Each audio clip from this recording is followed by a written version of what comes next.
YouTube, what's going on? It's your boy Rob, aka DJ Ville. This is my winter suggestions video. I know it's been a minute and we're almost done with wintertime, but I still wanted to put this video out because I've never done one. And I've got quite a few fragrances in my collection that I really enjoy to wear during the winter months.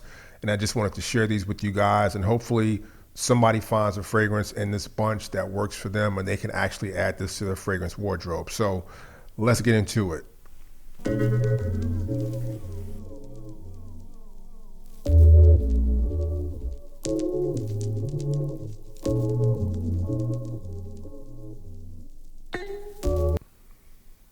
First up is a fragrance from the house of Robert Graham. It's called Fortitude. This one is just basically tobacco, tonka, and patchouli. Really, really nice, well done fragrance. It kind of smells like it's a high-end fragrance, but you can actually get this one at a very affordable price. Currently, it's at a lot of discounters in the like $45 to like $50 range, somewhere in that ballpark. I think it's a steal for that price. You'd be hard-pressed to find a better fragrance at that price point than Fortitude by Robert Graham. From the house of Calvin Klein, Liquid Gold. This one dropped in like 2013, 2014, somewhere in that ballpark. Pretty simple fragrance. I think it's sandalwood, saffron, and some pepper, but it's got a lot of legs to it. It pushes, it smells like a high price fragrance, and you can get this one at a lot of discounters right now. I highly suggest you check this one out. Liquid Gold. 2018 release from the house of Givenchy. This is Gentleman, the EDP. Really nice fragrance. It's kind of in line with like the DHI, which is Dior Homme Intense, and the Valentino Uomo Intense. It's kind of got that iris note, but it's also got patchouli, it's got vanilla. Really well done fragrance. I think a lot of folks like this one. Crowd pleasing fragrance, kind of on that metrosexual vibe. So if that's something that you are not, a fan of, maybe steer clear of this one. But outside of that, if you like it or you don't mind it, this is a really well done fragrance. Check it out. Gentleman from Givenchy, the EDP. From the house of Thierry Mugler, this is Be Men. I'm actually late to the game on this one. This is a older fragrance. It's kind of a twist on the original, but it's got a lot of the original, which is Amen. It's got a lot of those characteristics in it. This one is kind of a warm, balmy, kind of balsamic type fragrance. I really enjoy it. It's pretty easy to find still. You won't really pay out the nose for this one. You can find this one if you do a little research, but really nice. You won't smell like anybody else if you're rocking this one. Be Man, Thierry Mugler. Here's a kind of late release from 2019 from the house of Roberto Cavalli. This one is Deep Desire, and this is basically like a saffron heavy fragrance with some cinnamon, but it's a really well done fragrance and it's pretty affordable. It's got like average performance in my opinion. I won't say it's beyond that. This is average performance, but it's a really, great smelling fragrance. It smells like it's at a much higher price point in my personal opinion than what you can actually score this one for. So if you are interested, check this one out. Roberto Cavalli, Deep Desire. 2006 release from the house of Tom Ford, Black Orchid. All right, this is truly a love it or hate it fragrance. It's got lemon, black truffle, patchouli, vanilla, spicy, kind of goth feeling. My wife smells it, it makes her gag. My sister smells it, she loves it. If you look at the reviews, it's kind of like that. Men love it, women love it, and men hate it and women hate it. So this is one you've got to really put your own nose on to see if it's something that you might like. But it's a fragrance that I like myself, and it works really well in the wintertime. And also, don't be scared to go down and get a small bottle. You don't have to always get a 100 ml bottle.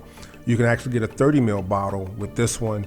And by doing that, it allows you to add more fragrances to your wardrobe, because at some point you can't get through all the juice if you've got 100 mils on every single bottle. So this actually allows you to try a little bit more and maybe get a fragrance that's typically a little bit more expensive at a cheaper cost. So Tom Ford Black Orchid. Here's another Tom Ford release. This is Tom Ford Extreme. This dropped in 2007. It's got some of the same notes as the Tom Ford Black Orchid, but it's a little bit different. This is more of a it's kind of got that fougere type feel to it, but the notes are different. You know, it's got the lemon, it's got the truffle, but it's also got fig in it, which is totally different. Takes it in a different direction, but I think it is a very wearable fragrance, and to me, kind of versatile. I wouldn't wear it in the summer months because I think it might be a little too thick for that because of the truffle note, but outside of that, I think springtime, fall, winter would work fine. Tom Ford Extreme. From the house of Elie Saab, this is Essence number 4, Oud. This is a really well done Western style oud fragrance. It's oud, but it's got pepper and benzoin in it. And it's pretty smooth, it's pretty clean, it never gets barnyard, animalic, fecal at all. It's pretty smooth, like a warm sweater. It's got a little bit of sweetness to it because of the benzoin. I highly recommend this one. This one you can find on discounters right now, at a very reasonable price. I want to say maybe in the $50 range. If you pay a little bit more, it's not really that big of a deal because it's that good of a fragrance. Performance is great, smells great. I think this would be a compliment getting fragrance. If you're looking for a really nice oud at a really great price, check out this Elie Saab Essence number 4 Oud. All right, so I gave you a really clean Western style oud fragrance with the Elie Saab Essence number 4. I've got another one that's more of a, I guess you would say, Middle East style oud fragrance from the house of Valentino. It's from their Noir Absolute line. This is Oud Essence. This one right here, to me, is one that is not as wearable. Everyone's not going to be a fan of this one, even though I think it's a really well done fragrance. Everybody's not going to like this because upon first spray, it's got this really nice, like almost like berry-like sweetness, but then within like a minute, it begins to fade out and like the smell of wet farts kind of come to the front. I'm just keeping it honest with you. And it's like that for about a good like 15 to 20 minutes. And then the sweetness begins to come back, and then it seems like it starts to balance out. It's also got it's got saffron, it's got leather, and a few other notes going on with this fragrance. So, the other notes eventually balance this one out, and it's not so animalic, but it takes a little time to get to that point. So this is not the type of fragrance I think you're going to spray on and walk right out the door, because you're not going to get the type of reaction that you want. You've got to let this one settle. And this one, again, is for discerning taste. I can't say there's real oud in this because I think for the most part, most, designer fragrances don't have real oud in it. They've got some type of synthetic oud mixed in, but that's a totally different argument. From the house of Valentino, from the Noir Absolute line, this is Oud Essence. One of my all-time favorite fragrances from back in the day. I think this one dropped in '96. This is Dolce & Gabbana Pour Homme, the original with the sticker. This is I think the Italian release. Incredible lavender and tobacco fragrance. Every time I smell it, it brings back great memories. This is actually a bottle I purchased myself when I worked at store 221 Nordstrom in Oak Brook, Illinois. So this was a go-to. I wore it a lot, and I still have a lot left, and I've also got a backup bottle of it. So I really do enjoy this fragrance. It's a really incredible fragrance. I would say if you are a collector, you want to get the bottle with the sticker. You want to get the Italian production, or at least the German production. I wouldn't really get the newer bottles that have got like the letters like etched onto or printed onto the glass. I would want to get the ones with the sticker. But incredible fragrance, throwback, timeless in my opinion. Dolce & Gabbana Pour Homme. This fragrance right here is supposed to be a clone of Musk Ravageur, but it doesn't have the cloves note. So it's got like the woods, it's got the cinnamon, it's got the vanilla, it's got the musk, it's got a lot of the same things, but it's missing the cloves. So it's not exactly the same, but it's in the same neighborhood. And it's a really well done fragrance that you can get at a very nice price point. I highly recommend this one. If you've never smelled it, if you can get a sample some kind of way, check out Mahari's. I think you guys would really, really enjoy this one. And this is a perfect wintertime fragrance, okay? From the house of Laura Bugiatti, this is a 2017 release, I believe. This is Laura Bugiatti Romo Uomo but it's cedro, which is like a cedar note that's been added to it, and it's got rhubarb that's been added to it. So it's kind of got all of the, in my opinion, some of the original characteristics of the original Romo Womo, which was kind of like a creamsicle type vibe, orange and vanilla. It's kind of got some of the same feeling to it, but with the rhubarb note and that cedar note, it kind of gives it more of a fresh vibe.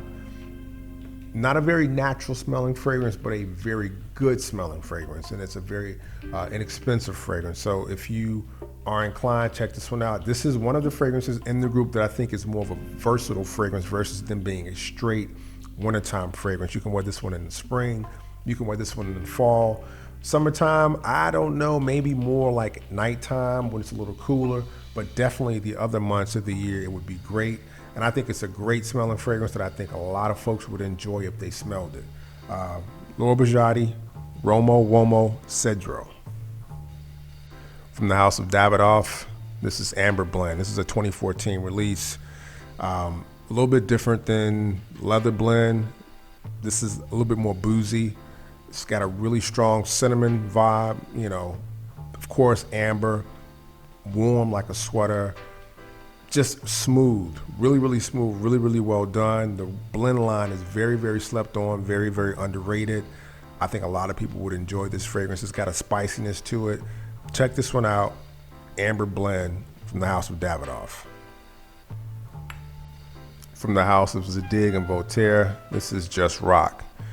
This is very close to This Is Him, which is a fragrance release from 2018, I believe, or maybe 2017, one of those 2 years. But this one is a more recent release. Incredible. I really, really enjoy this one. This one is slightly smoother and just a pinch darker than This Is Him, but a lot of the same notes. A lot of the notes are exactly the same. It's pretty much like it's got vanillas, patchouli, amber. It just seems like it was just mixed or blended a little bit differently.